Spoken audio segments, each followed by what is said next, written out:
Welcome to the Longevity Protocol with Dr. Cristina Bosch and Dr. John A. Robinson.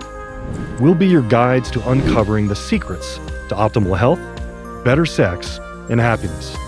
From debunking aging myths to exploring the science behind what it means to live the Longevity Protocol, we'll dive into a wide range of topics. So, get ready for an exhilarating journey in what it means to live well and feel your very best at any age.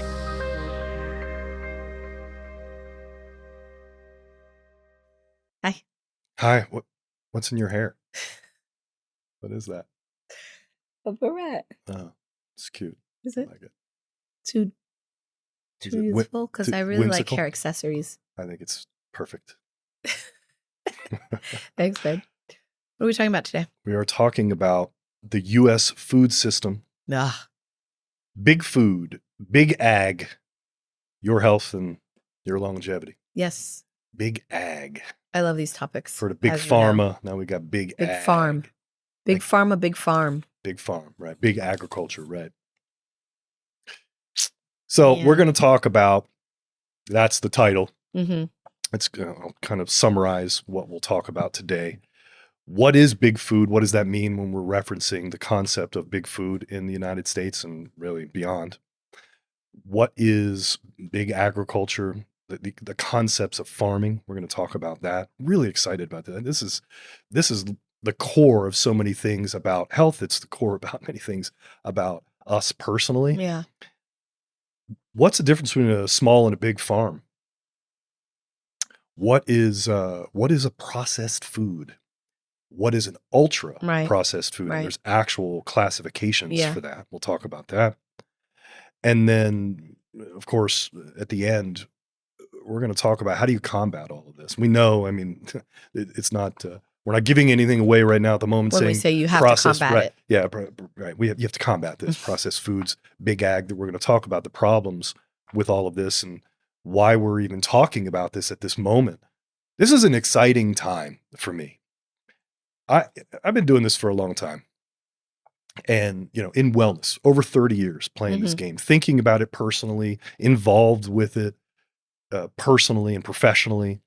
And I've just never seen such an awakening. And thank you Yeah. to everyone out there that is starting to wake up to what's going on with your health and wanting to push back on really, frankly, the lies that are being sold. And people aren't listening anymore. They're understanding. Well, they're taking responsibility for themselves. It's never happened. Yeah. I mean, I have, you and I have Never said in our these life, things, not yeah. in our life, not in this way, not during our 18 years career Yeah. as doctors, Yeah. to see people saying the things that they're saying Yeah. and coming out against big ag. And Yeah. it's always been there in front of us. And now everyone's going, wait a second, this is wrong, because we have key people in leadership that are starting to make these comments, and it's becoming part of the regular conversation in the United States and hopefully beyond, but certainly here in the US.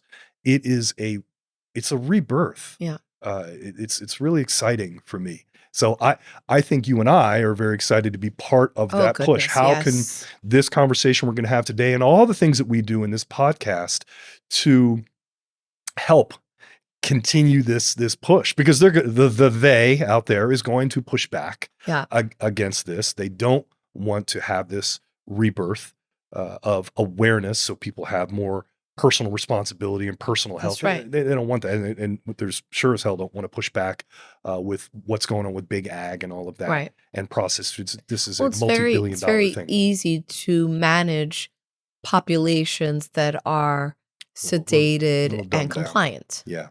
And the reality is that this has been a science experiment, an anthropologic experiment, a societal experiment that has only been a few generations worth. I mean, definitely you think about 100 years ago and this isn't what we were dealing with, at least not to these degrees.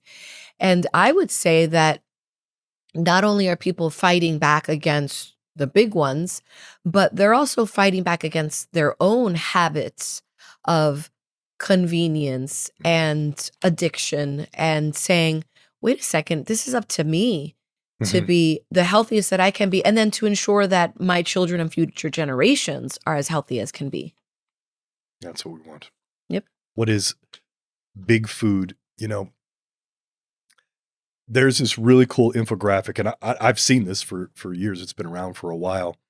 And it's an infographic that shows the top 10, most brands are owned by about 10 companies. You wouldn't imagine it. So on this infographic, it's got hundreds of brands, things that are natural sounding, Right. that are just in the end all owned by about 10 different companies. Companies you would be familiar with: Nestle, Coca-Cola, PepsiCo, General Mills, Unilever, Kellogg's, Mars, Associated British Food, Mondelez. These are the How big is ones. this not monopoly? I mean, maybe that's not really for this, but I thought that was like a whole you can't do that thing. Didn't we like learn that in grammar school? Like social studies? Right. The I don't know. monopolies are not good. And Yeah. right. Well, that they're Rockefeller illegal. breaking it all up. Yeah. Big oil. Yeah. And the other thing is that small companies that start out like Siete, Yeah. right? The Siete chips Yeah. that start out with family brand, family agenda, family mission, good ingredients, small batch, blah, blah, blah. It's every small business's dream, I think. Well, maybe not every, but it's a strong small business dream to get recognized and then to get bought and to make big money. And like, I mean, talk about the beauty of America and and the great part of capitalism. Mhm. But the problem is that if those companies are selling without strict rules for how their product gets Used in the future, future. Mhm. then we're just getting these dilutions of good quality product. Yeah. It literally changes the formula. Yeah. And people are already, well, Siete, that's a great chip. Right. I and love they have that brand recognition, And but then it's people- no longer reliable. So it's up to the individual, continue to turn that Gotta thing around, take a stay look at diligent. take a look Gosh. at the ingredients, and yeah, you're not going to wake up one morning and it's going to be the first thing you see that Siete was sold. You're not necessarily going to know that. Right. So again, being diligent. So that's big food. Okay. So big agriculture. This was all very interesting to me. In the United States, let's just talk about the U.S. In the United States, there are 2.3 billion acres of just land, including water. So like surface, 2.3 billion acres.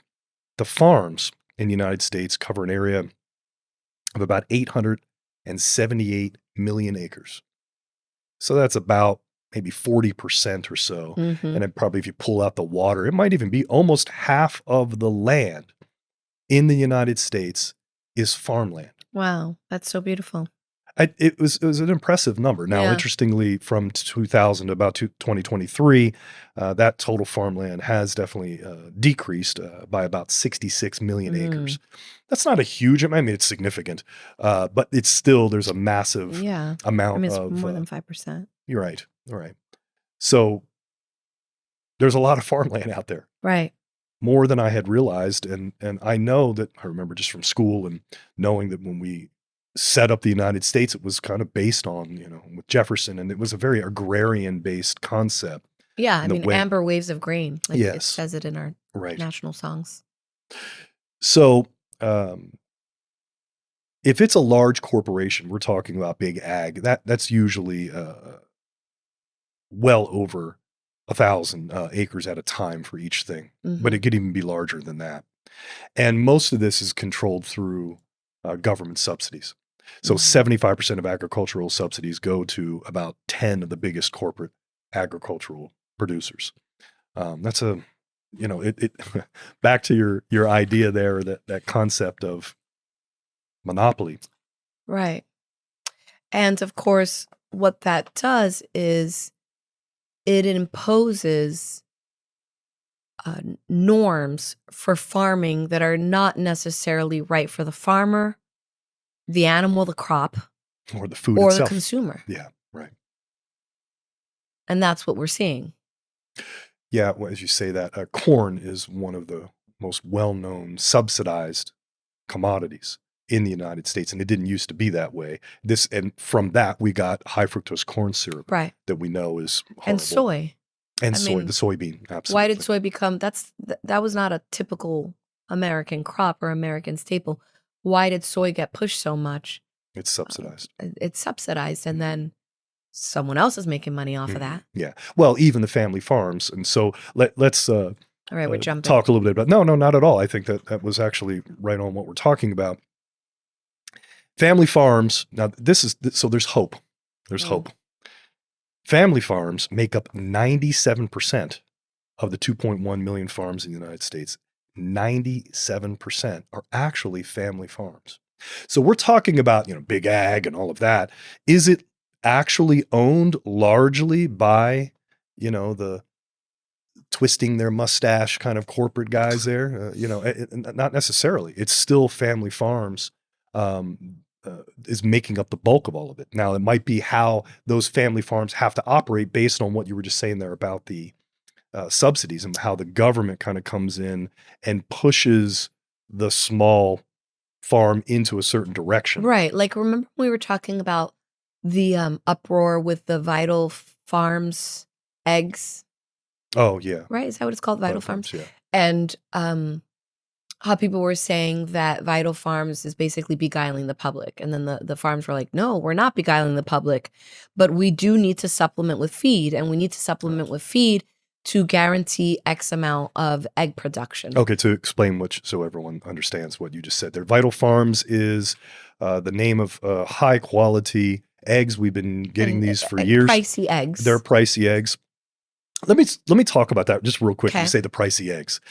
Remember right around some point in COVID, and all of a sudden the price of eggs went up. There was all kinds of strange things that happened with egg farms and things burning down, blowing up. And all of a sudden egg prices go through the roof. And what was interesting about the Vital Farms that we had been getting prior to that whole problem, you didn't see the Vital Eggs farm price, those eggs go up that much. Right. So I remember that they were always a little bit more expensive, and that's just what we valued because we understood the quality of those eggs. So I didn't say an egg is supposed to be 99 cents a dozen. Mm-hmm. I didn't think about it that way because I always knew that those were low quality eggs. I don't even want to call them eggs. They were such a poor quality. Right, that's right. Because we have a value placed on the life of the chicken and thereby the quality of the egg that this particular brand, Vital Farms, has always touted. And what it does show is that because they are, for the most part, independent of the way perhaps the cheaper eggs are doing it, they didn't have to amend their prices. But what I'm talking about is the reports. It was as if it was an expose on how Vital Farms is misrepresenting the quality of their egg, right? And so many farmers, small farmers, actually came out and said that company has never denied that they use supplemental feed. And some of these small farmers that I was like, wow, that's great information. But what's the problem with the supplemental feed so people understand? That they were saying that the ratio of omega-6s and 9s to omega-3s is not, is going to be negatively influenced if the chickens are not primarily fed worms and grubs and bugs, right? And then the Vital Farms people were saying, well, they are out there eating bugs and worms, etc. But all egg farms supplement their chickens to ensure the amount of egg production. Okay. So then other small farmers that are not related to Vital Farms, that are just like small enterprises, actually came out somewhat in the defense of Vital Farms saying, you people don't really know what you're talking about. You're poo-pooing this company who's never been dishonest about their supplemental feed. And what you should be saying is, why is it that the supplemental feed available to chicken farmers is so crappy? I see. Right. So is it really that the farmer is doing a bad job, or is it that for people who live in farm country where maybe you have one store per 100 miles, there's only one chicken feed available? That's the source of the problem. That's a very good point. That is a good point. For those of us who live in suburbia, we think, oh, well, if you don't like what you find at, one corner and move on to the next. Well, that's not true in farm country. But even, at that level, they're having their own restrictions about what is available to them in order to. So I'm mentioning all of that because if we're saying, 97% are family farms, well, then we'd go, oh, well, that sounds great. Well, no, because the family farms are still being Restricted. influenced by big ag. Yes. What do you think constitutes a small farm? I don't know, but I have notes in front of me, so I can read you're them. cheating. All right. It grosses less than 350,000. That's a great answer. So that's small. I mean, that's that's a small business. That is definitely a small business. That's right. Mhm. And yeah, they classify it not necessarily on the size of the farm in terms of acres. It's what their revenue, what they're able to gross. So these are all commercial farms then. Yes, mid-size is going to go from 350 up to $1 million, and once you get to a large farm, it's going to be grossing over $1 million. I see. In sales. Okay. So the non-family farms, this is only 2.1% of the farms, and only 12% of the production. Interesting. So it's kind of to your point. What is the problem? Because by these stats that we're saying, it isn't that, we turn around and Bill Gates owns everything, even though apparently he owns a lot. Right. But he owns it all, and it's all, just huge corporations solely that are owning the farmland. That isn't the case. What the problem is how they are being influenced. Very much That's to your right. point. Yeah. So even as we become these educated consumers that start protesting things, we want to make sure we're chasing that all the way down to the original cause of the problem. And as families, if you're out there saying, well, I'm going to put my money where my mouth is, I'm going to buy these products. And then we say, well, we're just going to boycott certain brands. No, what you got to do is you got to say, we're boycotting these certain brands, but it's not the family farm problem. It's perhaps who is supplying the family farm, right? So dig deeper. You're right. I think it's starting from there. I think the end result as well. What I mean is, okay, now they produce the food. So where's it going?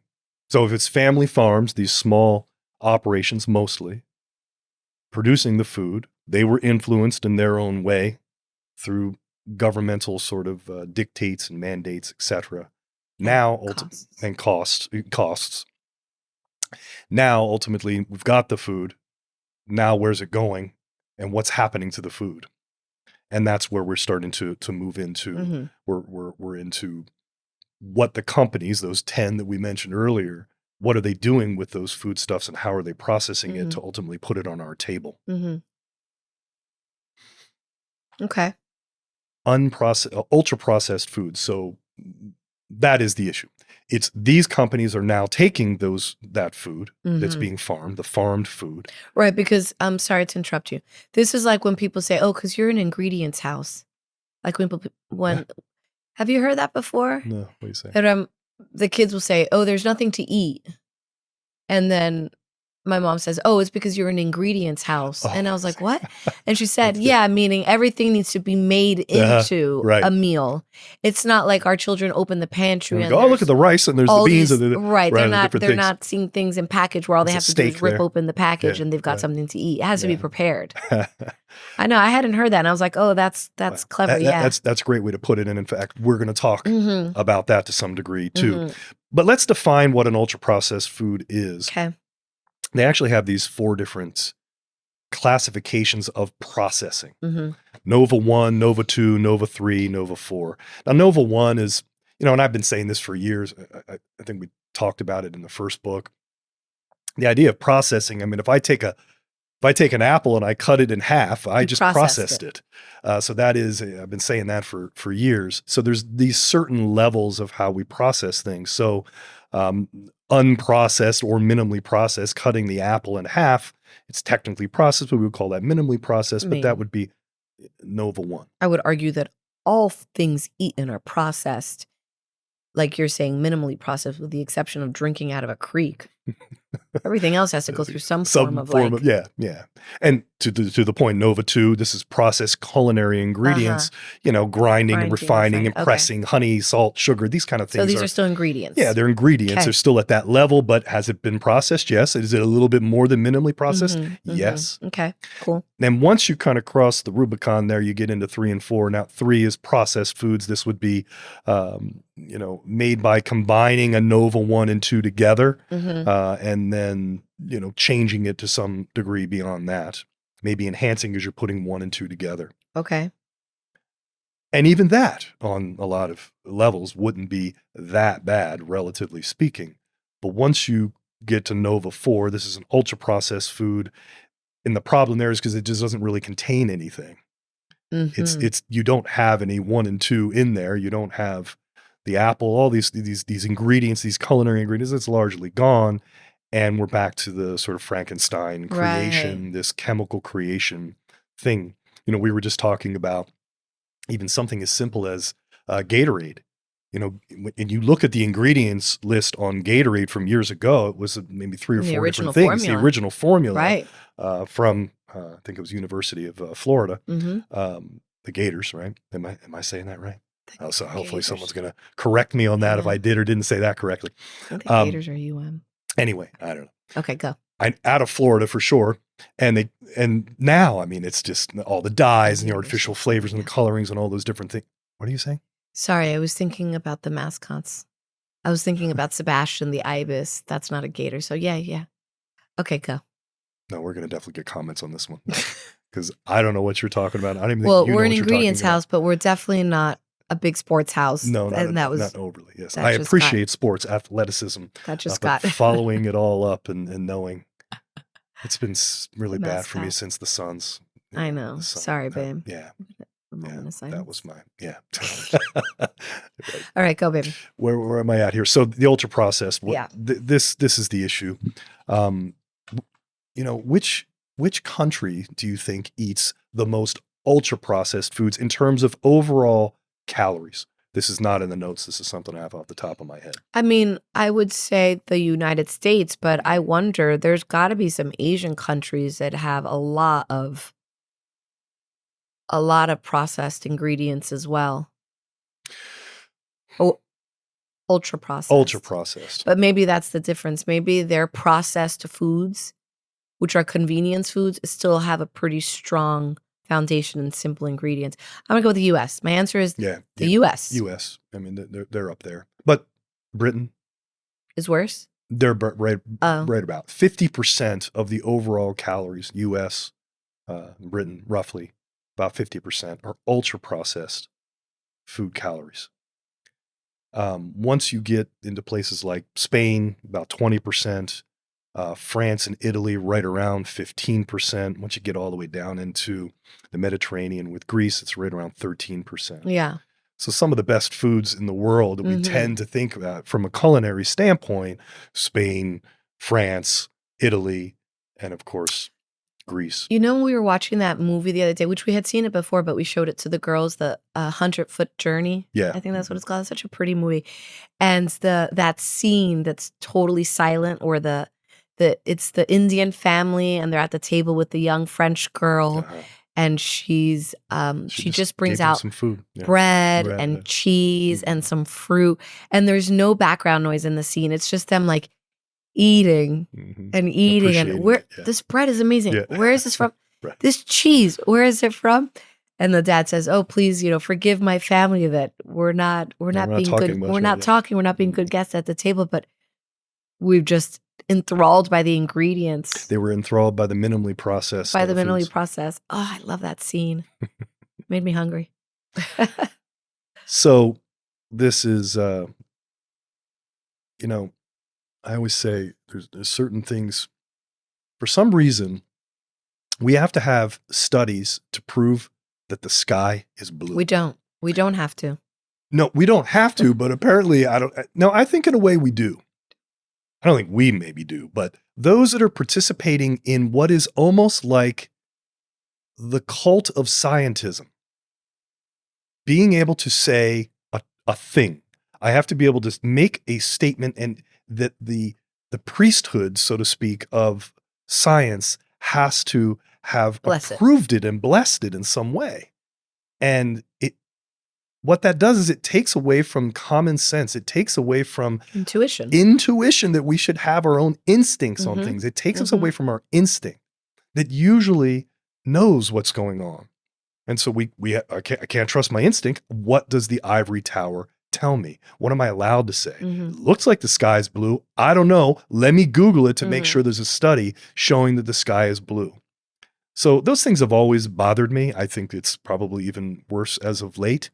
But I bring that all up to say that they had to prove that the sky was blue because, yes, they've done studies on ultra-processed foods. And showed that what? It's gross and bad for you. No, it's really good for you, actually. Yeah. Shocker. They looked into it and, wow, we didn't expect that. Those damn they. Yeah, it's pretty bad for you. But that intuitive knowledge that you're talking about, the younger a person is introduced to ultra processed foods, the harder it is for them to trust their intuition, because those chemicals are changing the chemistry of their own body and definitely their palate and definitely their comfort with different flavors. And if something feels scary because it's unknown, then your intuition will tell you not to eat it. That happens with food. It's one of the reasons why Americans have such an aversion to bitter. We don't taste it we're not regularly. introduced to it, We're afraid of it. Therefore, we intuitively avoid it. It's the wrong learned response on that. All right. So I guess for the sake of, there was a study. I have it here in my notes. I might as well say a recent study of 27,670 participants found, shockingly, that ultra-processed foods increase mortality risk, especially in women. And I don't know where they got the women versus men there, but this higher ultra-processed food consumption was linked to poor cholesterol profiles showing reduced HDL, which is the good cholesterol. And it happened to be that it was particularly in older women in this particular study, found that consuming ultra-processed foods had an 11% higher cardiovascular disease risk, 16% higher coronary heart disease risk. That's the disease within the vessels of the heart itself, 4% higher stroke risk. I got to say, as I'm looking at those numbers, that seems even a little bit low to me, but 25 adverse health outcomes were identified from ultra-processed food consumption: respiratory diseases, kidney problems, mental health issues, diabetes among adults and children. Now, what is maybe interesting about this study that I think is worth bringing up, because we need to continue to hammer this down, linoleic acid in seed oils, which is a common ingredient in ultra-processed foods, is particularly harmful. Ideally, reduce your intake to about 5 grams or less a day. The seed oils, sunflower, safflower, corn oil, soybean oil, canola oil, which is rapeseed oil. These seed oils are ubiquitous. They're everywhere. And they're found in all kinds of ultra-processed and just even processed foods. In restaurants now, everyone's using that. Right. There's this recent thing that everyone's been talking about, thankfully, that even McDonald's French fries used to be cooked in beef tallow up until 1990. I know, which sounded so crazy to me. Like, even it was that. You would think it was like in the 40s. No, it was just the other day. Yeah, exactly. Yeah. And then from 1990 on, they changed it to seed oils, some kind of vegetable oil. These types of things, in the end, are pro-inflammatory. They're incredibly not good for your system. They linger in your body for years.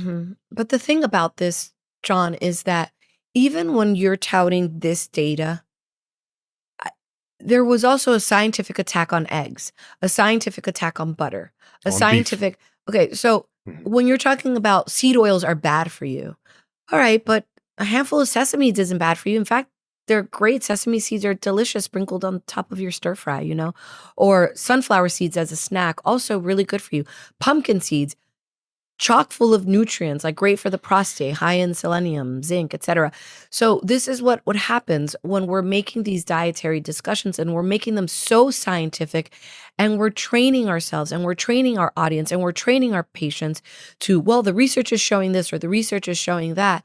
We're taking away from probably the most important notion, which really goes back to this thing about NOVA 1, 2, 3, and 4.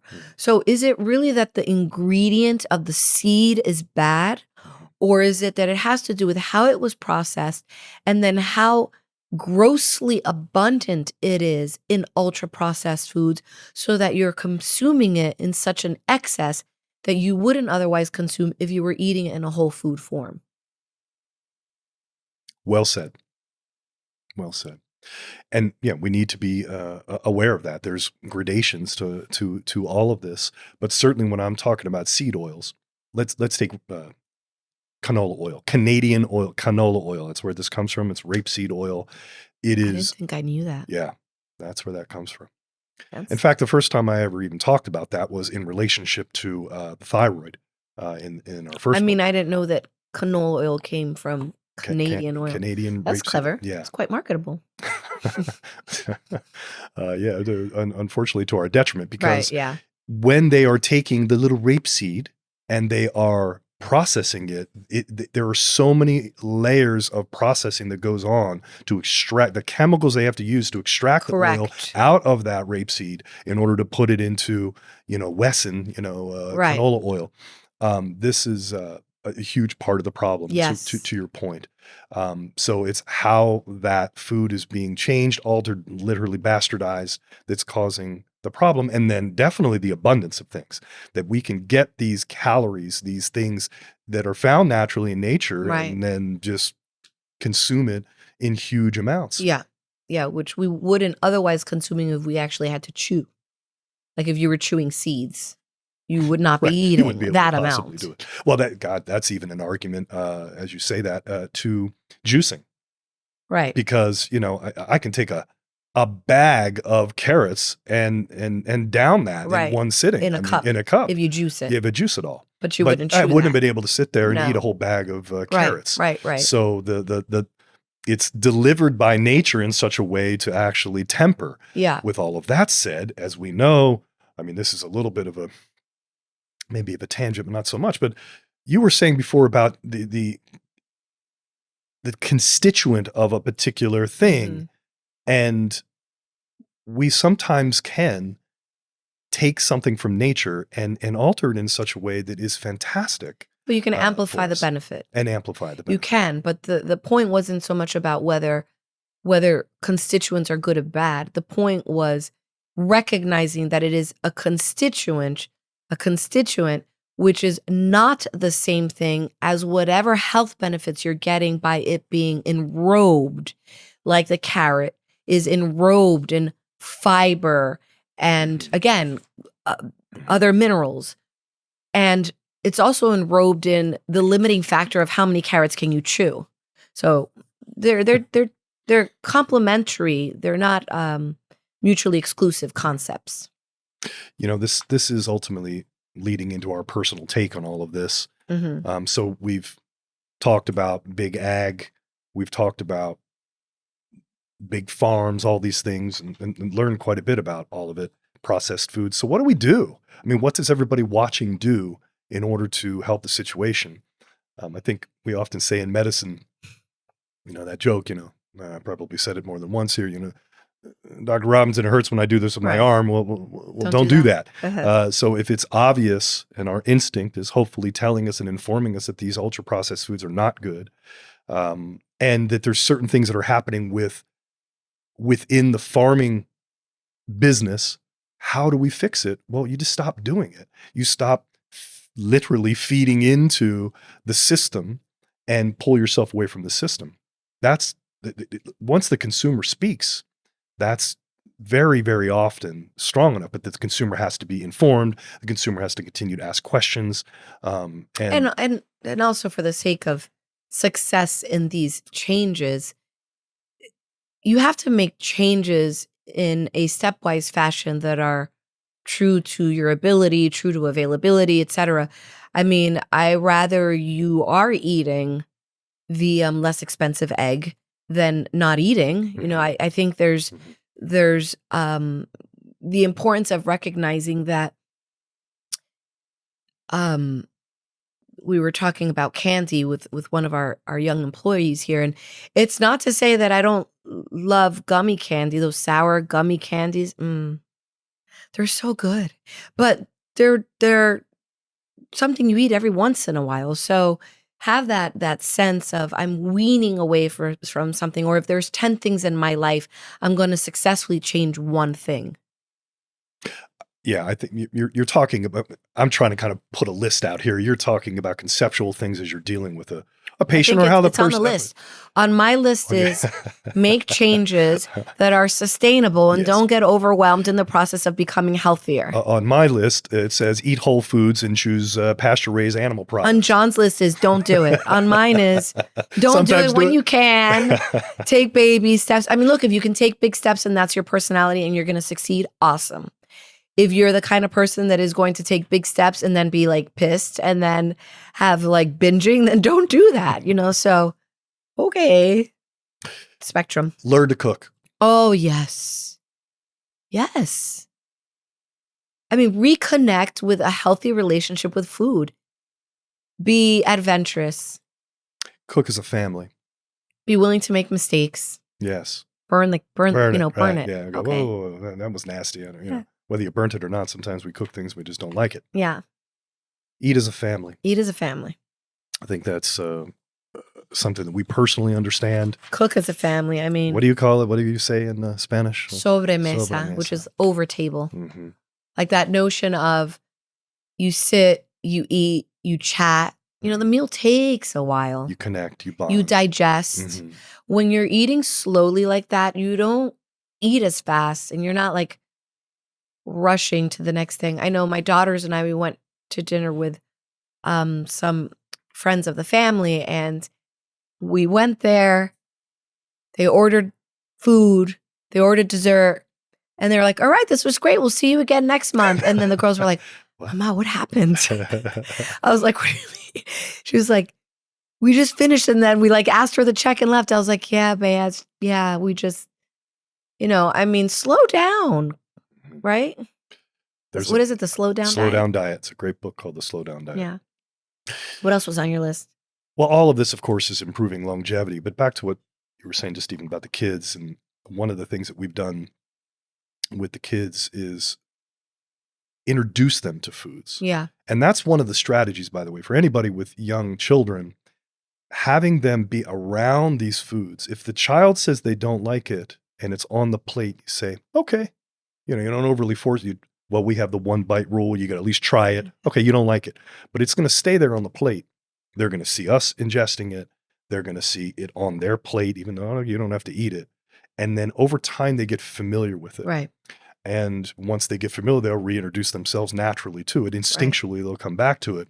Well, and studies do show that early childhood age children, which is like preschool, they do need exposure to foods around 8 times on average before they will decide that they might actually like a new flavor or texture. Right. So it's, I think very often parents just go, well, he or she doesn't like it. Mm-hmm. And so they just assume it's that. Yeah. Or what definitely happens is that the palate of the parent is what's going to influence the child. And I know we have our preferences, you and I each, but we go out of our way to not overly like, what do you think? I don't know. Yeah. What do you think? And parents will say a lot because kids are naturally curious. Mm-hmm. And I hear parents a lot say something like, oh, I don't know if you're going to like that. No, they never say that. Like, don't do that. Yeah, right. Don't ever do that. Yeah. So, okay. So shop at local farmers markets when you can. I know there's a big one for you. I mean, that's such a fun outing. I love, even when it's pouring rain, which for some reason happens to us a lot. Whenever we go to the farmer's market, it's like in sunny Arizona, it starts pouring. But there's something so great. Teach them and teach yourself, because a lot of this is about the adult influencing the child, right? So, and it's local people, local farmers are very excited to talk about yeah. what it is that they do and what they're making and all of that. And then get used to like picking things up and smelling them and asking questions. And how do you cook this? How would you make this? I think so much of this comes back to community, personal responsibility, back to the farmer's market, local farm, thinking local, eating local. It's about personal responsibility. Health is about personal responsibility. So how we get this all back is instead of centralizing the big farm, big ag, we bring it back into a local setting. Yeah, you make them irrelevant. Absolutely. And also I think we give away our power too much to the they. That's what we've been talking about. We're giving away our power to the they. To big business. To big business, big science, whatever it is, for them to make the decisions about what it is that we're thinking or wanting or needing or what our instinct is telling us to do. So we have to bring it back to ourselves. We have to bring it back to family. We have to bring it back to local community. Yeah. Is how we help to correct this massive problem that is now in this resurgence of correcting itself. But that's how we continue on course. Right. You know, I'll give you a good example of that. All this stuff that's been happening with Kellogg's, with the movement to get Kellogg's to change the way they're making their cereals, which is brilliant. I mean, really, it's like bravo to mostly moms, but to all the people involved in having such an impact on changing a food staple in our lives. Kellogg was a freak. Okay, wait, hold on. I'm trying to say something. We're going to talk about that. Was so gentle. I'm going to talk about that guy. Okay. Go ahead. All right. I had a point. My point was about cereal. Yes, change Kellogg. Great. But also change what you feed yourselves and your kids for breakfast. Right? So you want to eat cereal? I know my mom gets so annoyed when the girls want to eat cereal. I'm like, okay, mama, chill out. It's like every once in a while. You want to eat cereal for breakfast? Okay. Well, you can make oats. You can make overnight oats. You can make muesli. You can buy grains and even if you're buying something that's from the grocery store that's already pre-made, like Rice Krispies, which is, by no means like top on the list of health foods. But then what are you serving it with? What kind of milk are you giving it to them with? Are you giving it to them with a side of homemade yogurt? Or are you giving it to them with some bacon from the farmer's market? Right? So instead of it being a giant bowl or 3 bowls of Rice Krispies because it goes through you like water, what else are you feeding your kid with that? Or what else are you feeding yourself with that? This is kind of what I mean about make those big businesses irrelevant. Go ahead and tell us about, you didn't even have feedback to that was great advice, by the way, what I just said. But let's go to John and how Kellogg is crazy. No, I was totally focused on what you were saying. I was also kind of looking ahead. All right, a couple of my notes. Kellogg. That's why I said something about Kellogg's a freak. Okay, go ahead. Battle Creek, Michigan. Well, we want to understand where does Kellogg's Rice Krispies and particularly the flakes or whatever, the Kellogg Frosted Flake Sterilization is the answer. Yeah. But I bursted your story. Oh, thanks. Go ahead. No one knows what I said. Go. He specifically was trying to lower sexual impulses in people and came up with that formula to be able to do because it lowers testosterone. So that is the opposite of aphrodisiac. Yeah. So think about that when you're eating your Kellogg's Frosted Flakes or whatever they're called. Or when your man is like, you see your man sitting there like, with a big spoon and I don't know. Oh my God. That's not breakfast for me. That's not sexy. No. Well, it doesn't induce it no matter what. So but Kellogg did a lot of, the beginnings of Kellogg. No, they were very, the beginnings of all of that. It was definitely, he was neurotic to say the least. It was okay, but we can also talk some other time about like spas and hydrotherapy because that all was good. That came out of that same sort of circa era of Kellogg. Yes, many things. Naturopathic medicine came out of it during that time. But sexual suppression? No, we got a lot to say about that. So I think we're kind of summarizing. Okay, most of what's this. the summary? I just want to say one final thing. I do think it is the family. I think it is coming back to centralizing everything back with the family to be able to solidify this change that we're in the midst of right now, and being able to help with the entire country and what our overall efforts are now for health and for longevity. And change starts with you as the individual. And if you have little kids, then you will see how you start to impact your children and thereby your grandchildren and great-grandchildren. I mean, you've got to eat and you've got to teach your family to eat well, to enjoy the process of eating, enjoy the process of cooking, enjoy the process of food shopping. We talked about that in another episode. Engaging with the whole process. Yeah. Okay. I love it. Want to remind everyone to definitely follow us. Go to our website, longevity-protocol.com. Please check out our link tree. You'll see all kinds of links ultimately to the various things that we do. Please follow us on the Sex Docs. Follow us at the Longevity Protocol Pod. We've got all kinds of people are making comments, and we're able to actually answer to a lot of these things that people Mhm. are curious about. So definitely make sure you're checking all of that out. Let us know what you're thinking. We're having a lot of fun with all of this, sort of spreading the word about health, longevity, better sex, better living. We look forward to the next time.